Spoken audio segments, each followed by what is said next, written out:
top lane.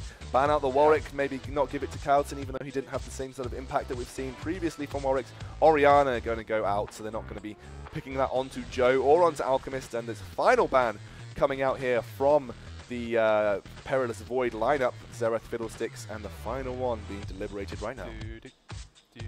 There's a lot of options left available for this ban. Like, you've got the Syndra going out if you want to get rid of that. Gnar as well. Warwick, Xin Zhao, Pantheon, of course. Lasagna does like that Pantheon. I'm surprised it wasn't a Xin Zhao because, or a Warwick actually, because he plays both of them really well. First pick, of course, going across to Perilous Void means that they can pick up that Warwick if they want to. It has been banned out here by Choke. Pantheon being banned out as well, so Lasagna not having played at this tournament, but obviously Void not wanting to play up against that. So first pick now going to be Karthus coming out here. This is going to be an interesting one, ladies and gentlemen, or maybe even Monday. This is going to all the purple champions. I was hoping for Karthus. Gnar being locked in here for Explosive. Explosive in the top lane. Not going to pick up that Lissandra that we've seen him doing okay on. Not superbly, but okay on. Gnar, of course, very strong top laner. Numlock will know how to play against it, though, because, oh, he's got Aurelia. He's got Aurelia available. Could go for it. He could go for Garen if he really wanted to also. We were told by the Choke Gaming manager that if they pick some stuff that's weird, you know, don't be surprised. Because it's not a troll, though. It's them just picking champions that they want to pick. Trying to play some other champions that they haven't had the time to because they may be off meta, they don't fit into current lineups. So they have you have the freedom in this game to go ahead and pick whatever you may feel like. And the might of Demacia, Garen, is currently being hovered over here for Numlocked, and Lasagna's going to lock in Hecarim. Yeah. Hecarim jungle with that Spirit of Dread actually sustains relatively well because you get that AoE healing on you. It looks like Numlock's going to pick Aurelia as well, who he hasn't had the opportunity. He hasn't had the opportunity to play it recently, but he does play a lot of Aurelia. He does play his most played champion. Got a lot of potential here to see a fantastic Aurelia player. I think he's pretty confident going up into the Gnar matchup as well. I believe I've had chats with him before, and he said, "No, I'm pretty confident in this matchup." And to be honest, I think it's a gnarly matchup for him. It's a gnarly matchup. I think you can pick up anything on Aurelia, and you'd expect Numlock to do well. So we're going to wait for the second round of picks coming in here from Perilous Void. What's on the cards? Anything. There's tons of options still available for them here. They could go for the Xin Zhao, they could go for their mid laner, they could pick any of the 123 champions in League of Legends. Let's do a throwback. 122 at the moment. Evelyn mid. Evelyn mid. Okay, you're calling Evelyn mid. No, I'm joking. I expect to see more, well, I was going to say Fizz, but Fizz is banned out, of course. Maybe a Syndra coming out or here? Or the numero uno champion. Mordekaiser. Wait. It does look like Pimachi will get the Graves, and Carlton will take that Vi into the jungle. Sustains relatively well with that shield, of course, that she gets whenever she attacks it, gets damage off with one of her spells, so that gives you that pseudo-sustain. Pseudo-sustain that we always talk about. Word of the day. Word of the day is pseudo, not splendiferous. I think splendiferous was a superior word. At least pseudo-sustain, we both use that. That's true. That is true. DX Alchemist and Chewed Up waiting to pick their champions here. There's a bunch of available options. We could see a LeBlanc, we could see a Kog'Maw. There's so many people available. I'm interested actually that Maokai isn't picked anywhere near as much as he used to be. Because he used to be, he was the meta, he was the top laner that everyone picked, or the jungler that everyone picked, but now we see a lot less of him. Why do you think that is, Xcandra? It's just because there's Flavor of the month. Yeah, I mean, Flavor of the month. There's a lot of stuff that's coming to the top lane that's a little bit more viable.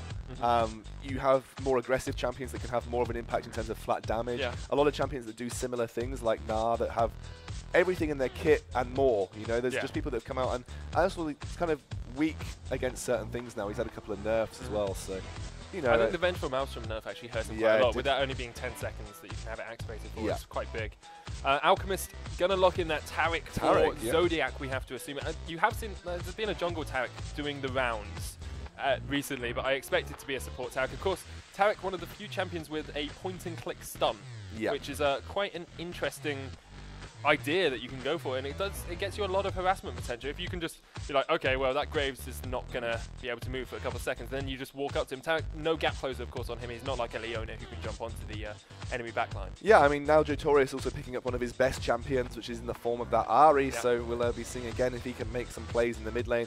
And now Alchemist has the freedom to pick up what he would like into that mid lane. Also got everything under the map that he wants to go for, but we're going to see Chewed Up on that Twitch there, so he's going for a very sort of Korean style AD carry. I mean, what we tend to see Twitches do is we tend to see them go very aggressive and be the engaging tool for their team, and then have your team follow up and push forward past you so that you aren't the easily focused area. And then you can get that spray and pray off to the maximum efficiency. You mean rat-a-tat-tat? Yeah, rat-a-tat-tat, the obvious name for the Twitch ultimate that is no longer spray and pray. Yeah, it does look like it's going to be Diana locked in the mid lane as well for Alchemist. So I've seen a few of those that can be very strong if you get in there. You can get that shield down as well, so it sort of counteracts the harassment potential you can take back onto you. She can be a little bit weak in the early game, before she hits level 6, doesn't really have that much pressure in the lane. Going to be difficult against an Ahri as well. There's everything in Ahri's kit does well against Diana. She can obviously look to negate a lot of damage with her shield, but you know, you're going up against an Ahri and you're really going to have to wait until level 6. Obviously when you hit level 6, you have the potential to do a lot of damage, sustain, and battle through a lot of the damage that Ahri can put down with her Spirit Rush, but Alchemist as it stands in time is definitely going to be struggling early on in lane. We've seen him play up against Jatorius before, I think. Yeah, so he's obviously Alchemist got caught out. Actually, was it Ramel or was it? It wasn't Alchemist. It was Ramel. Ramel got caught out by Jatorius. So that was the mirror matchup. He's definitely got the skill behind him to be able to make these kind of plays, and I'd expect if Alchemist gets caught out here by Joe, we could see something similar.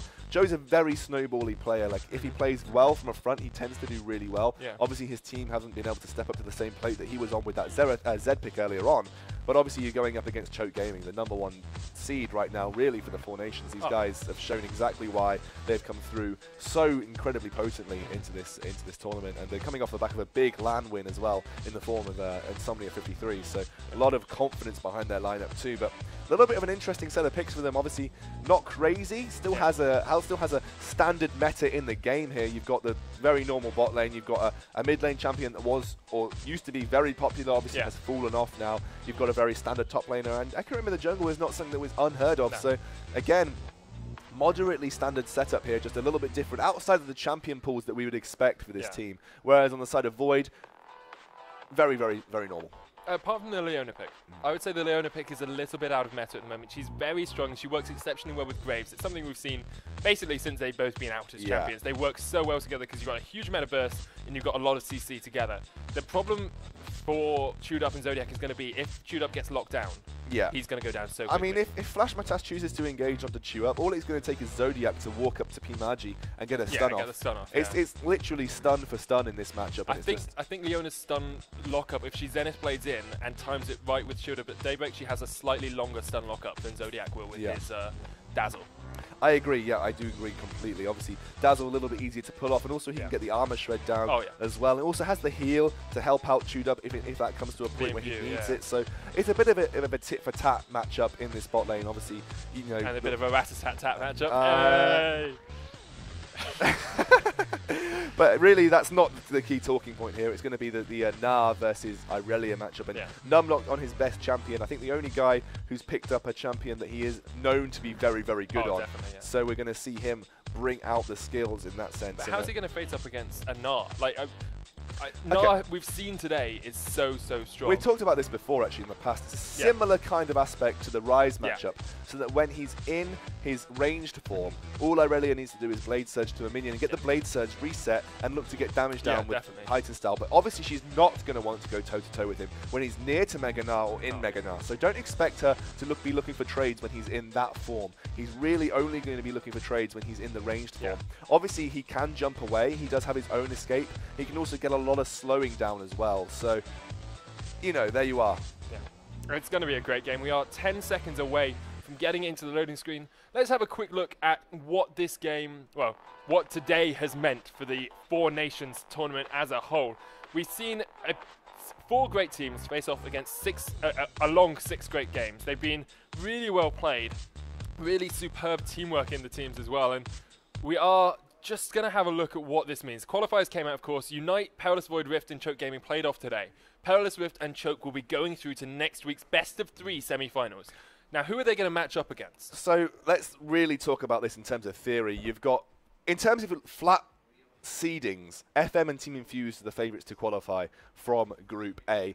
Ideally, you'd probably say it's difficult to call it between Infused and FM because they have the potential to go toe-to-toe so easily. They've been at each other's throats for a long time in UK esports. Yeah. But really, you would say that those guys are the favourites to go through and qualify. I don't think there'll be any major upsets tomorrow. But what's really going to matter is Choke Gaming will be going up against second seed of Group A next week's semi-finals in a best-of-3, and it will leave Perilous Rift to go up against the first front-runner from that Group B. So, but when you look at it in this way, Perilous Rift and Choke Gaming came into this tournament as potentially the first and second seeds. So really, you've got two of probably the stronger teams on this side going up against people. What people say on paper probably wouldn't be, but I wouldn't put either Infused or FM out of it. I think FM and Infused can easily take games. FM took the Gift Gaff tournament, which was held at Insomnia as well. That was the qualifier. That's how they got into. Exactly. So they've got the potential to go ahead and win very easily against a team like Perilous Rift or Choke Gaming. They've got a lot of potential inside their team, and you can see that if they're playing on point, that's exactly what you'll expect from them. Infused, they've struggled recently in recent times. They've been sort of hitting like fourth, and they came first in the EGL qualifier, but they actually already qualified by that point. But I think Infused, they'll have done a lot of practice for this. I wouldn't be surprised to see Infused bring out some crazy tactics. They're just so good at bringing out tactics and innovating. They're like the innovating team of the UK. They bring out these really awesome stuff. And they'll admit it themselves. They say, we are the kings of cheese some of the time. They're a very good team, and they work new things into the meta really well, especially since the UK, up until the Four Nations came around, could have been it was a little bit stagnant. We had the same two big teams out, and that was FM were playing Infused, and whoever won that won the tournament most of the time. But now we have all of these new teams out, and Infused are adapting. You feel a little bit sometimes like FM aren't quite adapting as quickly. They've tried a few different things, but they aren't quite on the same next level. I think if you'd gone back 2 months and said that, that would have been true. But they've got with the Gift Gaff, but they've got Billy now in support. They've now got a really great jungler in the form of Ansleon, or AKA Dan. They've got a lot of new potential behind them, and it's a bit like CLG, but they're actually living up to their potential. So, you know, there you go. I mean, there's a lot of stuff there for FM to come through and look to take advantage of. They definitely have the impetus behind them to go ahead and do really well in this tournament. I'd say out of the 4, Infused, FM, Choke and Rift, any one of them could take this on their day. Obviously, you'd probably give it over to Choke as it stands, but any one of them have the potential to go on to win when they're on their day. And let's see how Choke do, playing a little bit of a different team comp. They don't need to give away any strategies or anything like that in this game, of course, because it's not going to affect their standings in the group, but they are playing a few different champions. You've got Alchemist on that Diana, you've got the Twitch Tarek matchup in the bot lane as well, so it's going to be really interesting to see how Choke do decide to push the meta in this game. Yeah, I mean, obviously these guys are running a bit of an odd team comp. You've got that Hecarim in the jungle. You don't tend to see that very often. I'm interested to see how he looks to sustain. Obviously, he does have decent sustain through the use of his Spirit of Dread, Spirit of Dread. And you can look to, you know, he probably won't take too much damage in the jungle, but I haven't seen too many Hecarims running from the jungle recently, so I'm really looking forward to seeing how that one pans out. I actually think taking the Gromp is really strong for him, because I believe the damage that you do from the Gromp's passive applies to your Spirit of Dread. So you get more health back as they attack you. Make a lot of sense, and be galloping out of that jungle, trying to get his ganks off as well as we get towards that level 3, level 6 sort of position. The question really does come down to, can he get through an entire clear without having to go back? Because that's really what's defining junglers at the moment. Warwick, Xin Zhao, champions like that can tend to do it. If Hecarim can do it as well, it gives him that little bit of extra pressure in the lane, pressure in the jungle to come out and gank in those lanes. And I'll be really interested to see if Lasagna is able to sustain himself enough through that Spirit of Dread to come out of the jungle and get those ganks off. Yeah, I mean, obviously, you're also going to have a pretty decent start. Tarek has got a little bit of extra armor if he is indeed taking that shatter. We'll have to see. Are they going to invade? They're going for a late invade. They've dodged the ward in the Tribush here, and they're going for a very late invade, which makes perfect sense because here they go. They're going for it. Lasagna is there.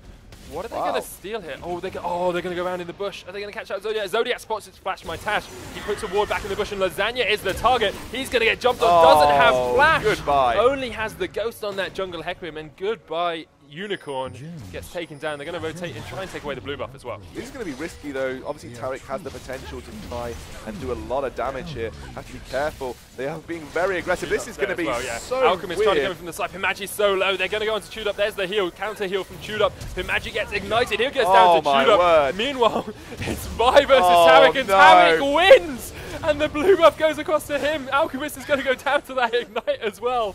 And in a Vi versus Taric, the Taric wins and gets blue buff. Yeah, that was very interesting. I did think that they had to be careful looking to take away a buff. This is why it's so difficult to take a buff away in an invade, because they just do so much damage at this point. So you can't actually ideally invade, because it's so easy to counter the invades by letting you take the damage and then coming in as you've taken the damage, especially when you've used your smite as well. So, wow. We have just had a pause coming out, of course, because there's something wrong with TS TeamSpeak for one of the teams, not just TS. So hopefully we'll be back into the game in just a minute. I know we had a couple of problems with the TeamSpeak earlier on as well, so I'm really interested as to how this game's going to go down now. You've got a blue buff on Taric, which means he can get off more imbues and more dazzles and more shatters, but it's not as important on him as it might have been on, say, a Sona or on a Suaku or something like that. There's definitely scope for having gone into a better target, say Alchemist, for instance. It gives him a lot of better chance to farm, obviously using his Q instead of having to auto-attack minions. But like we said, it's on to Zodiac now. Zodiac also picked up the kill onto Carlton, who's going to actually struggle. Now, he does have both buffs on his side of the map, so really, in terms of who's come out worst, it's definitely been Lasagna. He has got that extra level over Carlton right now. Carlton is level 1. Hasn't got his smite up for another few seconds. He's spent another 45 seconds or so. So going to really struggle at this point in the time. But interesting start to the game, at least. At least it's a little the explosive match we were hoping to see from the get-go. Yeah, I don't even know what to say about it. Like, they invaded. They stole away the blue buff with Tac, because the problem was, right, that Vi tanked up for way too long. We are actually back into the game. Like, Vi tanked up that blue buff for way too long. Actually going to get invaded here by Lasagna, trying to steal away this red buff. Has got that, risky smite, but Carlton at the moment trying to get the Krugs. It looks like actually Lasagna will be able to get this red buff away for himself and smite it away. That is a great little thing for Lasagna. Actually going to take that away. Carlton doesn't have smite and we're just trying to take away the Krugs. He's only level 2, doesn't have blue buff either. So a good little win there for Hayam Lasagna. The Grob buff persisted through death as well, which meant that he did manage to get onto that rep. He has to be careful as he's trying to take away these wraiths. He's going to get spotted out by Carlton. Got to get the Raptors. Got to get the Raptors, rather. He's got to actually come in for a gank on Jotorius. BIG, the Charm will be available. Look at how much damage Jotorius is taking, though. Charm not going to get him under tower for too long. Only one tower shot there. And they will just back right away. Yeah, and again, Zodiac being very aggressive here and looking to exploit as much as he can of that blue buff, getting the shatter down. Obviously, he gets that empowered auto attack, looks to go on to Flash Matash there. Chewed Up has to be careful, he's a little bit behind in levels, but Zodiac really the only winner with Flash Matash. It's a support war at this point in time, and Zodiac coming out on top. Very aggressive in this bot lane. Very aggressive, and that's what you can be with Twitch as well, especially with that blue buff on Zodiac, means that he can imbue very often with a little bit of cooldown reduction. Heals himself, which is quite nice, just to keep himself nice and tasty on that HP. Alchemist, meanwhile, pushes out mid lane. We had to see Jotorius BIG backing away, so Alchemist will have a little bit of a CS advantage. Nothing major, but enough to be going on with at the moment. But Explosive does have a major CS advantage, 11 CS ahead in that top lane. Yeah, there's a big wave pushing towards Numlock, though. I think he actually just let the wave push towards him, so he'll easily catch back up to that as the wave pushes towards his turret. And obviously, Numlock, a very good Irelia player, will be easily capable of CSing under tower. Yeah. Oh, Zenith played on to Chewed Up in the bot lane. Shot comes out as well, but there's the imbue. Chewed Up going to go very low. No ignite available. Flash by Tash. One more would have been enough, but he flashes his Tash away. Doesn't manage to pick up Chewed Up. He should have just jumped. He didn't have flash. No one has flash from that invade. No one has flash. So he wasn't able to go in onto Chewed Up. Apart from Chewed Up. Chewed Up has got flash. And he's been imbued as well to keep himself able to farm under this tower. A little bit more damage there. One less imbue from Zodiac would have meant that Chewed Up went down, but Twitch, the wily rat that he is, manages to survive. Yeah, he's going to continuously absorb those imbues to keep himself as healthy as he can in this lane. But right now, Pimagi and Flash Matash are ahead of the game as he gets engaged on here. And as Zodiac, the solo damage coming up. If that Zenith Blade had hit, I'm pretty sure Flash would have just died. That would have been interesting. That would have been interesting for sure. Would have been very interesting, as this whole game has been thus far. It's been eclectic in the fact that it's just been a little bit surprising in some of the things that have happened thus far. Yeah, definitely. And Explosive actually going particularly low. About to hit Mega Gnar form though, so Numlock not going to fall for that trick, being the wonderful Gnar player that he is himself. Obviously, you may think you're going to get Gnar low, but as soon as he hits that Mega Gnar form, there's a whole jump. Numlock's going to jump onto him because here comes Lasagna, a one-trick pony jumping onto that Gnar. He's not going to get Mega Gnar. Oh, he is in Mega Gnar, but he's not going to be able to survive. And Higham Lasagna says, hi, I've got you in the bot lane. Because Flash My Tash had gone back, Pitmachi stayed a little bit too long and Chewed Up and Zodiac pick up the kill. Yeah, here we go. It's the starting of the end for Perilous Void. The beginning of the end. The beginning of the end for Perilous Void, but Jotorius is having a better time of it. 1-0-1 in that mid lane going up against Alchemist. Still 9 CS behind. Yeah, he's definitely struggling in that sense. Waiting for Carlton to have a bit of an impact if he can. Don't know if that's the best idea. It's actually he's going in for it here. Yeah, Flash My Tash is going to go onto Zodiac as well. Flash My Tash is just supporting his way through this. Ignite is on Zodiac. Alchemist gets the kill in the mid lane, but we do see Carlton picking up the counter kill.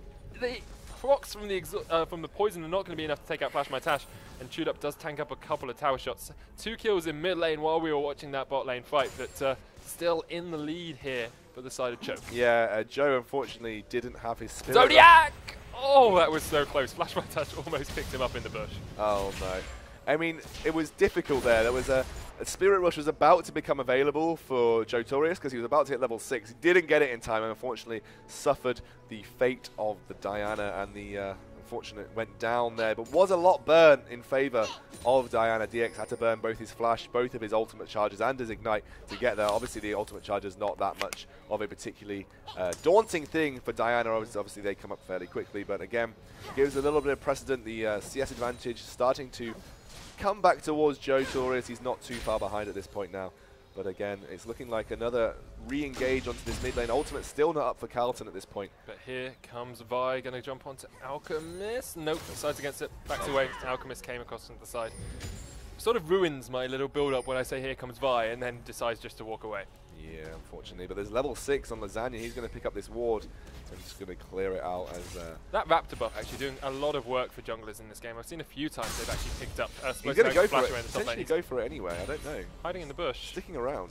It's a pink ward around the back here, but Lasagna places his own pink ward in. We'll spot that out, clear it out as well. They need to be careful because Jotorius, BIG, and Carlton are coming in from the side. Gems are truly outrageous. Gems are truly outrageous. They and are Lasagna is going to wait there. Truly. Oh, he can flash my tash from they're going for it. Jotorius has decided to back away towards the mid lane. He can go on to flash my tash. There's the onslaught of shadows. Chewed Up is not that close to this one though. Comes in from the side. Flash my tash does not have his flash available, but will manage to walk himself away. Here comes Jotorius and Carlton. They need to be careful. Spirit Rush is up. Jotorius gets stunned out as soon as he comes in, gets knocked back as well. Carlton here with the level 6. Chewed Up's going to go down. Zodiac's the next target. Sudden Battery, he flashes under the tower though.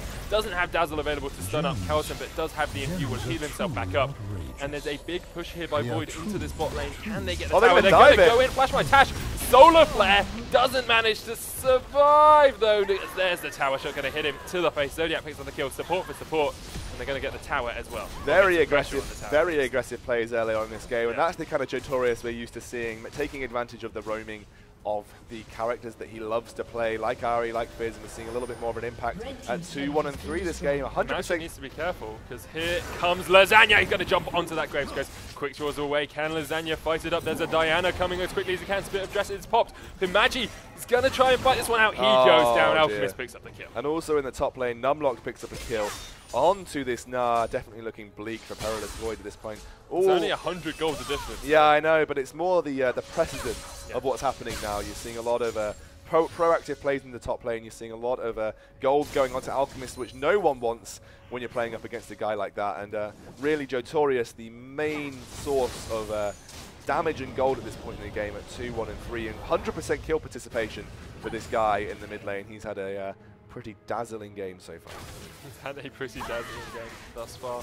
As has Zodiac 2, 1, and 2 on that support. He's got his mobility boots and a sightstone as well, so he's going to be trying to get as much vision down for his team as possible. Now, mobility boots is always a good first item if you're going to go for some roaming as a support early on, but if you're just going to stay in the lane, it is a waste of gold, because a lot of the time in the lane you're in combat, you're not getting those extra stats coming out, and what we see now is Alchemist actually a roam coming in from Flash My Tash. There's the solar flare right in the middle. The chomp comes out as well. Here comes the shield of Daybreak stun, and that is going to be a dead Diana. Doesn't get get connected on by Carlton, who does actually pick up the kill with the excessive force.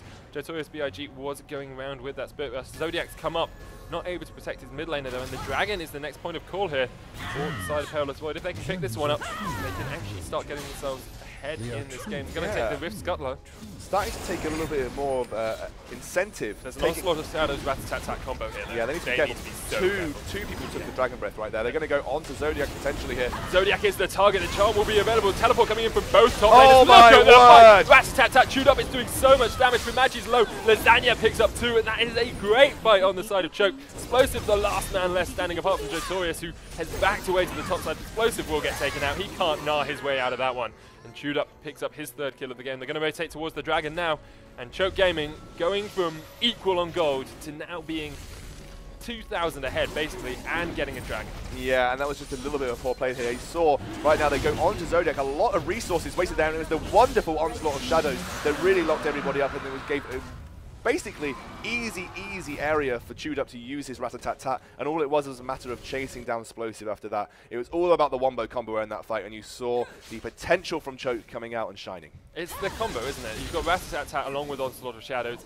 It is a huge amount of damage coming off a bunch of people at the same time, and puts them double kills in the lead at the moment. Carlton trying to sneak in for a gank on Alchemist. The Assault Battery is available. Zodiac's around the corner as well, and we did see Flash My Tash trying to come up for a gank from the bottom lane, but not able to do anything there. At the moment, you have to think that Choke are going to be able to strangle the life out of Perilous Void here. They'll go 0-3 if they do lose this match, of course, and Choke will go 2-1. How many times have we used that pun today? Too many times. 3-0, so not 2-0. 3-0, they will go 3. Obviously, there's still a long way to go for Choke at this point, but they do have the firm control of this game at this point in time, really. Blade of the Ruin King already on Twitch. Oh my word. I mean, so much damage. And right now, the problem with that last team fight was really all of the resources. Lasagna's gone in here. Imagine Flash My Tash there, though. Look at the damage. Lasagna gets taken out, but Flash My Tash once again picks up the kill, and he's picked up 2 thus far, 2 that probably could have gone across to Pimaji. Zodiac going to jump onto that tower. Sudden Battery onto Alchemist. Jotorius is here. He goes in. Doesn't connect with the charm. Flash away by Alchemist, but Flash My Tash.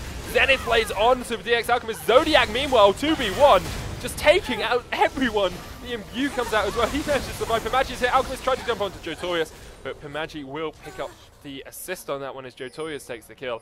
Chewed Up from the side. He's going to ambush his way in. Does get Zenith Bladed onto. Pimaji is there as well. He's going to try and get away, but can he survive? There's no mana left on Flash My Tash. Here comes Zodiac. Ambush actually juking back round. Nicely done there by Chewed Up to get himself away towards safety. Yeah, and fantastic. It's a nice play from Void there. When you think that they're behind, they go ahead and make some really nice plays. A little bit of misplay as well coming out from Choke, but again, it is their last game of the day. It doesn't mean too much at this point. So here comes Hecarim. Jotorius is in an awful position. Onslaught of Shadows comes in, and the killing spree. The 4-1-6 Tarek. Gems are truly outrageous, Zodiac. You are showing us how to play that Gem Master. There you are. The diamonds really are the hardest metal. Metal really are the hardest material right now, and they are causing a lot of pain on the side of Perilous Void. Truly outrageous. Some amazing plays in this game. 4-1-6 on that Tarek. Now the question is, do you go full AP Tarek from this position? I think so. Yeah. That's Firegrass next season. The only real option for real men. Real men go full AP Tarek. Yep. Not that it has the same sort of scaling anymore. Still pretty darn strong. Chewed Up in the mid lane, just going to farm up these minions. Flash My Tash has tried to get a few ganks off in this mid lane, but Alchemist, very slippery, can use that Lunar Rush to get himself away, and hasn't really had the effect that you'd expect from Flash My Tash. He's landed a good couple of solar flares though, and if he can keep those up and get a couple more people in them, perhaps we'll see Void getting back into this game. Moderately disappointed. It's going to be Aegis of the Legion. Oh, that is moderately disappointing. What are you doing, Zodiac? He needs a shield to go along with his shield, doesn't he? He does need a shield to go along with his shield. We have just got to pause here. Apparently someone's computer's crashed. So hopefully that will be done in just a second for you guys. This is the final game, Game 6 of Day 1 of the group stages of the 4 Nations tournament. The UK, best teams in UK and Ireland are matching up today, and we've seen some amazing action, some great play from all the teams. We're winding down a little bit at the moment. Choke versus Void, not a game that actually affects the group standings, but both the teams are having a bit of fun, but they're still taking it quite seriously because you've still got the pride of winning the game. Yeah, it doesn't hold any weight, this game, so it only really matters for pride. We're just going to wait for Jotorius to reconnect to the game. I believe he has crashed. Shouldn't be too long in the bag there, but to be honest, we're sort of heading towards the final stages of this group. This is going to be the closing moments for this day of the Four Nations, and I've had a brilliant day. It's been an amazing day. How have you enjoyed It's just been so much fun. Like, we've had some amazing plays, incredible turnarounds, incredible games as well, and I've really enjoyed watching these games, never mind casting them. It's been great fun, and thank you guys all for staying tuned in, for watching with us as well.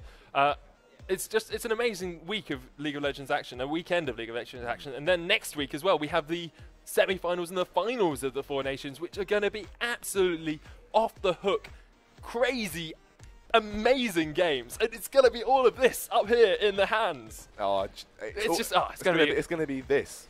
There's going to be a lot of this going on, guys. And it's going to be absolutely superb. We are just waiting on the guys to get back into the game. Let's have a quick look at how people stand thus far in the Four Nations group stages. We've got a little wonderful infographic brought to us by, I think it was Draggles who invented this originally. Who made this originally. He invented Riot Draggles, the wonderful Riot guy. Riot have been such great support throughout this entire tournament as well. They've made it, given us the prize pool, let us cast it as well, brought all the teams together, really bolstered the UK and Irish scene throughout this tournament. And let's have a look at these qualifiers. So we had Unite Gaming, Void, Rift, and Choke Gaming playing today. And we saw Rift and Choke Gaming coming, well, Choke took first and Rift took second place. Yeah, and that's basically it from this stage of the game. Yeah. Obviously, we've seen Choke Gaming be incredibly dominant, playing a little bit more of an alternative team composition this time. Rift, obviously, qualifying with that wonderful game versus Unite. But we are back into game, ladies and gentlemen. Joe Torius has indeed reconnected to the game, obviously. Next week will be offline finals. There'll be a LAN. A LAN, so the first big LAN for Riot in the UK. Fantastic news in that sense, so we shouldn't have too many of these issues. But at the moment, it is all online, obviously, so just sometimes you do have a couple of internet issues you have to work out. But this is interesting, because Chewed Up and Alchemist are waiting in the bush. We did see Flash My Tash starting to rotate up here. Explosive being quite defensive, because he knows Numlock can take him out. He's going to go in. Here comes Alchemist. Explosive bounces away, though, and will make himself away towards safety. There should be a tower going down for Choke, though. Chewed Up here, going to put a lot of pressure down. Oh, they jump on the Explosive. He jumps away, though, with the flash. And Chewed Up will destroy that tower very rapidly. He's already got that Blade of the Rune King, as we said. Carlson coming in as well, though. Flash My Tash there. They need to be careful. There's the flash solo flare, only going to connect right onto the tip of Alchemist. And he'll be able to walk himself away towards safety. Yeah, there you are. They're going to go and push more onto this top lane tower as they have the support of Taric.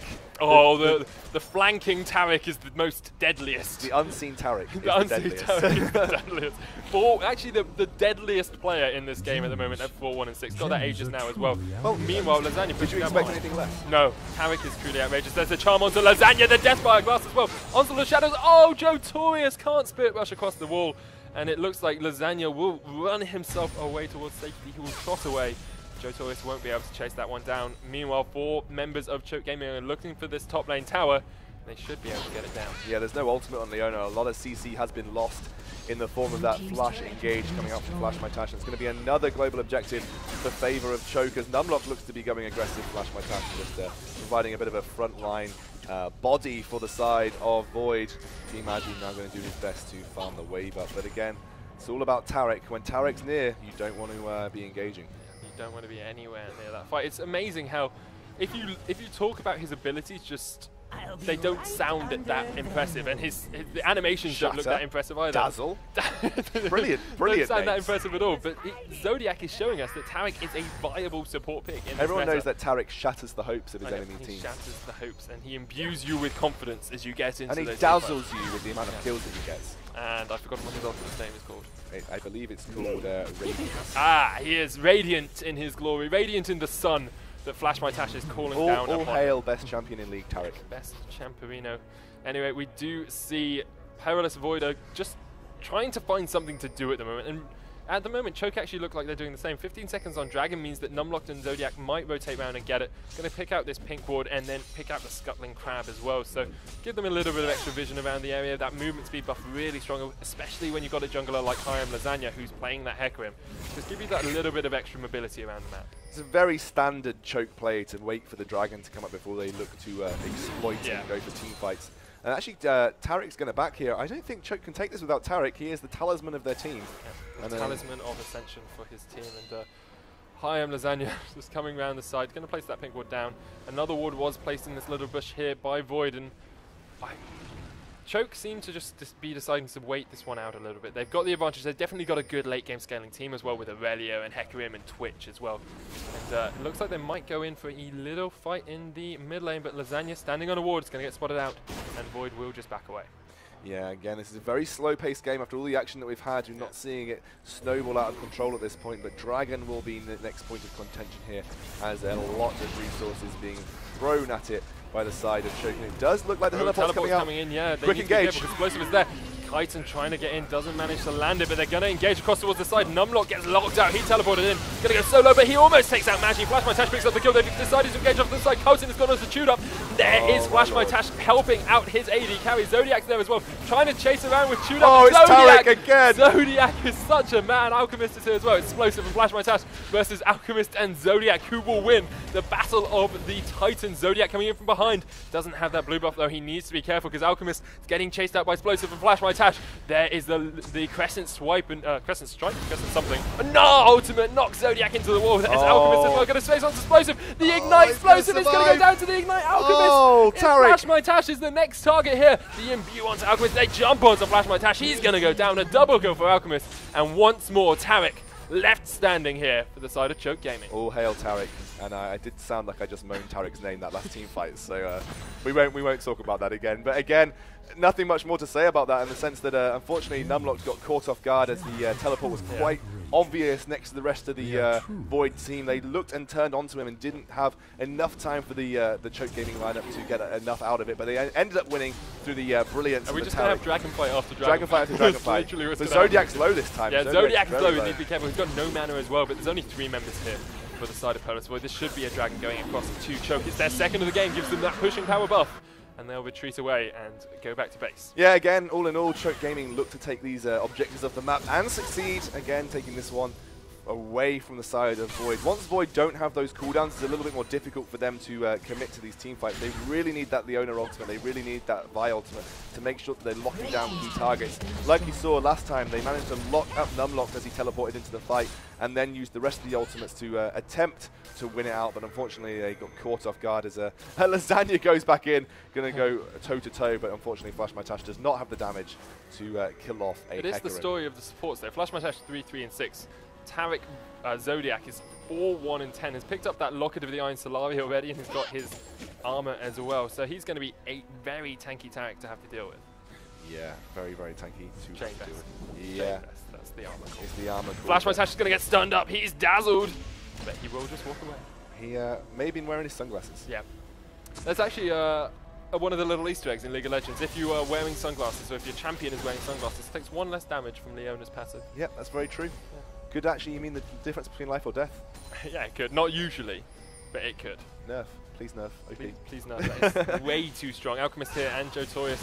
They're going to meet up in the mid lane again. Chewed Up, meanwhile, decides to push out the bot lane himself. Sitting on 124 CS, actually equals CS with Pimaji, so Pimaji's done a good job of keeping up with that, but Yumu's Ghostblade already completed here. Oh, Carlton! Not going to be engaged with Chewed Up. Yo, he's going to back! He's going to back before you get... Oh! He's going to have to go toe-to-toe with Graves, though. Yeah. Pimaji going up against Chewed Up. Chewed Up has 2 big items for this Twitch build, a very old-school Twitch build in the form of this Blade of the Ruined King, and Yumu's going for that dueling assassin 1v1 type Twitch who just catches your opponent off guard and then takes them down before they can do anything about it. It looks like there was a potential, the Locket of the Iron Solari being popped there by Zodiac. I thought Chewed Up was going to come around the back for a fight there. It's just going to take the Raptors away. Lasagna actually smiting them away for himself, so...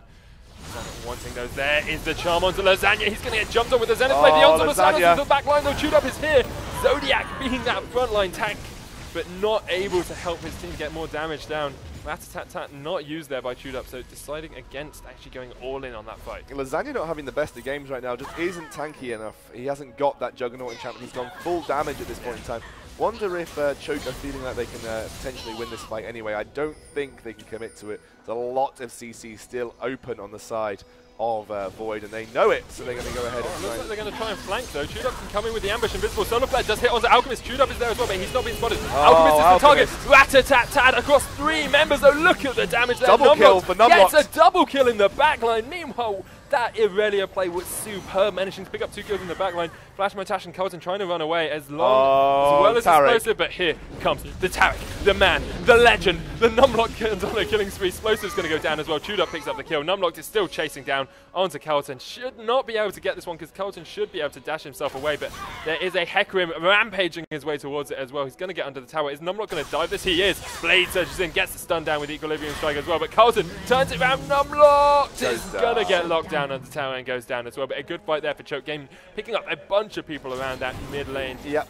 And it was a play by Numlock. And it was a 4v5 as well, and what really was the key point there is every piece of resource went down onto locking Alchemist, and he still survived. He used that shield ability in the form of Pale Cascade, and then used Luna Rush and Flash to make sure he survived, and then still had the audacity and HP to get back into the fight, and obviously just allowed Chewed Up to get that rat-a-tat-tat across the entire team and do the damage that he needed to do to clean up that fight. Massive credit to Numlock as well. He decided to fight off to the side of it all, managed to get a couple of kills for his team when we weren't, like, no one was really watching. He was just like, oh, I'm just going to jump on this backline and get these 2 kills really easily for you.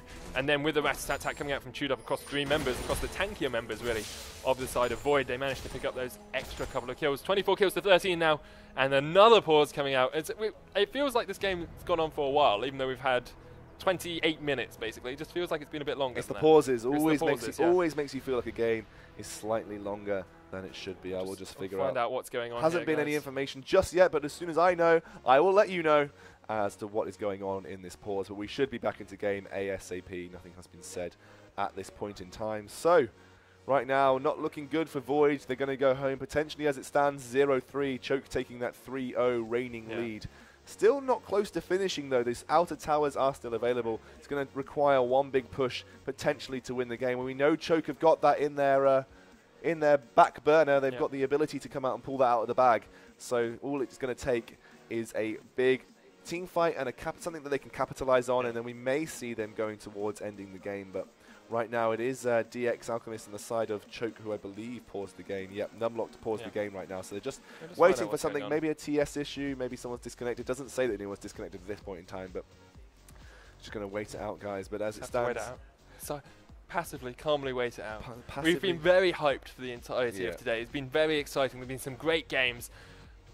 This game, in fact, like, as much as it's not for anything, like it's not for position, it's not for points, it's not for prizes, it's just really exciting because we've got a really fed Tarek and we have a really fed Diana, and it's just like you never see this. You never see this. It's always very interesting, always wonderful to see these kind of things. We are back into game, guys, so as soon as we're ready, the action will be straight back on your screens. But you know, you said, like, the game, it just feels like it's a little bit slow-paced right now. It essentially feel like Choke are toying as well. They could be looking to exploit a little bit more. It's the Choke way of playing, though. They're not deliberately delaying the game. It's just they fight over dragons, they fight over objectives, and they fight when they know they've got something or when they can get something. And a minute 23 is when we're going to see another fight. That's when we'll see the next fight. Yeah. I really expect them to wait a little bit. It's like clockwork. It's like you can predict when Choke wants to fight because Dragon will be up. Yeah, or there'll be a tower, or there'll be a rotation, or someone split pushing or something. It's just exactly what they do. Zodiac almost stealing away the Scuttle Crab there with the little dazzle, but not quite able to connect it. I just it excited me for a second there. Zodiac playing so well. He's been trying to steal his own teammates' monsters in the jungle with that dazzle. So you got to try it, man. You know, you got to try it. Tarek needs farm too, guys. Yeah, that he does. He has got that relic shield as well. Upgraded that to a Targan's Brace, so we'll be able to just hasn't actually upgraded that. No. Oh no, I'm looking at the other side. There's a face of the mountain on Leona. That's why I'm getting slightly confused. Still on that still on that relic shield for Tarek. Now sold it and picked up a pink ward. That is you have to pick up a pink ward, don't you? Pick up a pink? Pick up a pink ward. Yeah, that's it. Anyway, New motto for pink wards, pick up a pink ward. And we do see 25 seconds before the dragon comes up, Hyam Lasagna has positioned himself in this area. There's a good ward control though for Perilous Void. You do need to be ever so slightly careful. Lasagna trying to dodge out that vision coming out from Void. Actually be interesting to see. They do spot him out as he does that, and here comes Zodiac as well. They'll spot out that ward being placed. So not a huge amount of vision coming out here from the side of Choke. They know that Void are around this bottom side. Here's the dragon. Top side. The dragon comes in, lets out his mighty roar. Will go down very quickly when they do decide to take him out. But Numlock, a little bit out of position, has joined his team, and it looks like actually just clearing out these pink wards to the bottom side of the fight. It's all very calm. It's very calm. It's They're in the river. I imagine that's not going to last. I imagine there will be a big fight very soon. The blue buff is down. Gonna not get stunned away by the older section. Alchemist actually didn't proc his ultimate properly there, so he's going to have to wait for Lunar Rush. He's going to have to wait for it to come back. It's not too long a cooldown though. It'll be up in 10 seconds, yeah, so they can wait. A little bit of time right there, but he didn't quite manage to time that properly. Lasagna trying to get a good position for Onslaught of Shadows. This is such a close fight. Of course, Dragon does more damage to you the more times you've taken it down, so you're doing more damage to Choke if they do decide to block it. They might go in now because they know everything's down. Zodiac walks in. The Solar Flare dodged out by most people. Chewed up on the back line, but Flash My Tash goes in. Alchemist is on the rampage. Chewed up is so low, but Explosive gonna get taken out. Flash My Tash gonna get taken out. Dragon's gonna get taken out. 4 members of Void falling so rapidly. And Choke Gaming show why they are first in this group. That type of engage should be illegal. It was absolutely ridiculous. Tarek just walked up and, like a man, dazzled, and then essentially won the team. But they're going to get a Baron off this too. They haven't got a lot of seconds to do it, but they definitely have the manpower. With Alchemist chasing out Jotorius. Yeah, Alchemist is chasing out Jotorius. Here we go. Crescent Slash. Going for, oh, wow, the damage. From that. Alchemist goes in. Oh, Jotorius though. Can he use it? He's going to go. Alchemist picks up the kill. Ignite's going to tick and not be quite enough. Jotorius goes down under his own tower. Meanwhile, Baron goes down to Choke Gaming. Yeah, and the teleport coming out from Numlock to reiterate. Oh, Alchemist is in an awful position here. Here comes Flash My Tash. Look at the escape, almost. If Pimaggi had not been there, that would have been a superb escape from Alchemist. Yeah, and they've taken off that Baron there. They've got that under their belt so they can look to push and potentially get some more towers on the board, because that is what they need right now. They need to start making that difference and looking for the inner turrets to go towards that ever so faint Nexus into the background for the Choke Gaming side. They have all of the potential to do it right now. These team fights have been destructive in their favor. They've got a good chunk of gold in their favor too. 10k almost in favor of Choke Gaming right now, and that's a big feat to have achieved by 28 minutes when Dragon no longer gives you gold. It's all based on the kills and the towers that you take, and they've been doing a good job of it so far. Yeah, they definitely have 3 dragons on them. Does mean they have that movement speed along with that Baron as well. Going to be able to push out any lane they want, really. I think we're going to see Perilous Void struggling to take down these minions. 80% damage reduction on them when there's a Baron up ally with them is going to be so difficult to deal with when we're still in the early portion of the game. Ari has good wave clear, but doesn't have a bunch of base AP at the moment. She's got her Deathfire Grasp, which does give you AP, 120 of it, but it's more about bursting down a champion rather than minions. If she had a Rabadons or something like that, she'd find it a lot easier to get rid of these minions. Very high attack speed coming out from Numlock here. Very aggressive build you don't often tend to see, and he takes the red buff too. Takes the red buff and he takes Pimaggi's life. Look at that damage. God. Flash My Tash has got dazzled up. The Shatter comes out as well. They're going to dive under the tower. Numlock does so much damage. Solar Flare. Kaisen actually knocks up 3 assault back. Zodiac might be the target. High Arm Lasagna is in the backline. Explosive knocks him back towards that inner tower, the inhibitor tower. Lasagna goes down. Flash My Tash low as well. They're going to chase in. Alchemist picks up the kill. Explosive the next target. He's going to go down in flames, and that is a great little fight there. Numlock needs to tank this up for Chewed Up so they can get out. Zodiac survived, having the assault and battery, having everything poured onto him, and he'll be able to help them take this inner town. This is just It's the power of Gem. It's execution right now from Choke Gaming. They are holding no bars, no mercy given, and no quarter given to the Perilous Void team. They are not looking and feeling merciful. Oh, Numlock dives the 2 Nexus towers. Oh, does get taken out from the collateral damage by Pimaggi, but manages to get the kill. The inhibitor goes down as well, and I think Choke might be hanging around a little bit too long if they stay around now. Yeah, and this is just fantastic play. And they're not looking to give away a free win here. Definitely want to maintain that 3-0 record. Potentially one of the only teams to go through 3-0. We'll have if to they see tomorrow. Yeah, it could potentially hold that record. There's no mean feat to have. You definitely want that in your back pocket as they take another tower off the board. 13k now the gold lead for Choke Gaming, and they are not messing around. This Tarek, the absolute rock in the center of his team. He is definitely a very hard rock to crack, and actually, it's given the opportunity for Lasagna to build a little bit less tanky. He's gone Warrior Enchant on his Ranger's Trailblazer. He's gone for Triforce. He's got a Giant's Belt now, so he's going a little bit towards the tankiness. But because they've got that Tarek who can literally just walk up to the enemy team and say, hello, I would like to dazzle you, please. And they can't really do much about it. They just don't have the counter damage. And Tarek actually picking up the Raptor's Cloak as well. So that's a really interesting item build on him. I think that doesn't build toward Righteous Glory, does it? Righteous Glory comes out. No, Righteous Glory comes out of the other crystalline braces. Yeah, crystalline braces. Raptor Cloak, he's got the armor, doesn't actually build towards that. It goes towards Ohm Wrecker, I believe. Oh, an Ohm Wrecker. Yeah. I'd love an Ohm Wrecker. And it would make a lot of sense as well, because they are diving towers quite a lot. Yeah, and obviously it gives you a lot of other things under your belt too, and you can go towards that increased movement speed towards towers too. They are looking for the dives, and they are getting away with them as well, as you've seen previously. They're not going to mess around though. The next point of call will be this bot lane. They have a couple of seconds on this barrel. Numlock sitting on 1.8 attack speed at the moment. That is absolutely ridiculous. Yeah. Like he melts minion waves. He melts champions. Yeah, he does. No Baron buff left here, so they're not going to be able to push down this tower too easily. The smite comes out just to clear out those waves. Here goes Flash My Tash onto the backline. Alchemist actually taking this up. Solo play on him. Kaiser's going to go on to Chewed in the backline. Lasagna coming in as well. Chewed picks up the kill, but Chewed is going to be focused down and not quite quickly enough. Zodiac, look at that. So yeah, I'll tank this fully charged inhibitor tower for us. Please, Lasagna on explosive in the backline. Only lost one thus far. Nomlock did go down. Jotorius is joined up with the fray, but it should be the second inhibitor of the game. Zodiac is absolutely, like, you can't say enough how big that Tarek is and how much he's affected this game. Yeah, it could also be the end of the game. Oh my word, DX. Jotorius BIG takes a big amount of damage there from DX Alchemist, almost conjuring that out of nowhere. They'll get the first Nexus Tower. They should get the second Nexus Tower as well. Chewed still alive. Lasagna there as well. Explosive's going to back out. Chewed actually deciding to farm, get his creep score up so it looks better on the end of game statistics. The Nexus could be the next target if they want to, but no, Lasagna tries to go in. He gets knocked back by the Vault Breaker.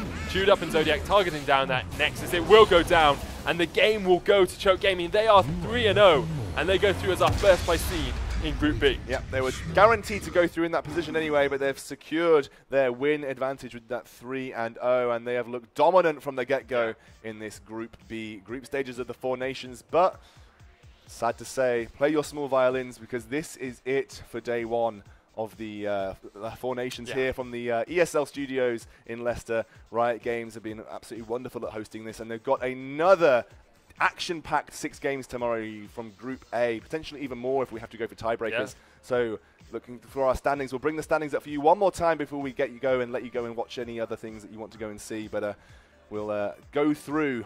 Yeah, let's have a quick look at who's qualified and who we got to see tomorrow. So today we had the Group B, Unite, Perilous Void, Perilous Rift, and Choke Gaming. Some superb action. Great play from all of the teams. I actually want to especially bring out Unite. They played superbly well, pushed all of the teams they played against to the very limit, and we don't see a lot of them in the sort of English side of the UK scene. And they played superbly well. An Irish team, probably the best Irish team as well, and they pushed Choke Gaming to the limit. They pushed Perilous Rift to the limit, and they were unlucky not to go through today. Yeah, unfortunately, but it does mean that Choke Gaming and Perilous Rift advanced, and tomorrow you've got the spectacle of Infused, FM Esports, Cambridge Dongers, and You What Mate. You What Mate. Ready to go battle in this Group A stage of the Riot Four Nation tournament. But that's it from us today. I am EpicSkillshot, and you've been here with Sona. Yeah. And we'll be back on your screens tomorrow, guys. Make sure you check in and tune in. Follow the channel. Start at 10 p.m. tomorrow, don't we? 10 a.m. 10 a.m. tomorrow. What time do you think you're casting to? 10 a.m. tomorrow, guys. That's GMT, so that'll be 11 a.m. CET. So make sure you tune in and have a look at that. But for the day, thank you for tuning in, guys. Thank you very much for watching, guys. Make sure you tune in tomorrow.